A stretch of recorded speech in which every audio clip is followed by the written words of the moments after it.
Malgré l'incapacité de Mercedes à écouler correctement ses CLA et CLS Shooting Brake, Volkswagen tente l'aventure avec la nouvelle Arteon Shooting Brake. Une carrosserie qui pourrait séduire certains marchés, tels que l'Allemagne, où le clone technique Passat s'écoule jusqu'à 90% en version SW. Hormis une partie arrière redessinée qui lui permet d'offrir de 565 à 1632 litres de volume de chargement, cette deuxième variante de l'Arteon ne se distingue en rien du coupé 5 portes. Elle profite toutefois naturellement des évolutions récemment reçues par ce dernier, à savoir de nouveaux boucliers, des optiques arrière remodelées et un intérieur revu. Même si ce dernier reste très proche de celui de la Passat, les modifications visent toutefois à le faire grimper visuellement en gamme, notamment grâce à l'adoption de nouveaux aérateurs au contour plus travaillés et à une platine de commande de climatisation tactile. La gamme de motorisation profite de ce remodelage de mi-carrière pour évoluer avec l'arrivée d'une méchante version R vouée à rester confidentielle en France pour cause de malus écologique de 30 000 € et une très intéressante variante hybride rechargeable.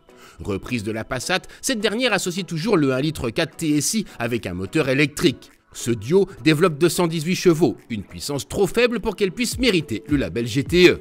Il est d'ailleurs étonnant que les ingénieurs n'aient pas plutôt fait le choix d'intégrer à l'Arteon la variante de 245 chevaux utilisée par la Golf. Cette puissance suffit toutefois à déplacer vaillamment l'Arteon Shooting Brake. Avec ses plus de 1800 kg à vide, ce break de chasse n'a pourtant rien d'une ballerine. D'ailleurs, les premiers kilomètres parcourus sur des routes sinueuses lèvent immédiatement tout doute à ce sujet. Cette Volkswagen n'a rien d'un break dynamique. Autre rançon de ce poids élevé, l'autonomie en tout électrique est limitée à une trentaine de kilomètres.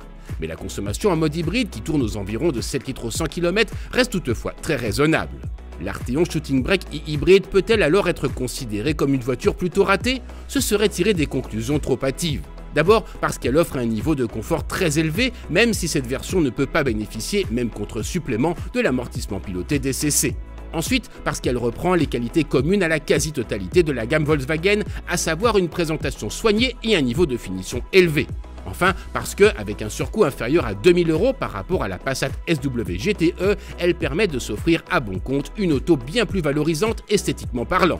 Même si, à 55 610 €, la version Airline est loin d'être à la portée du plus grand nombre.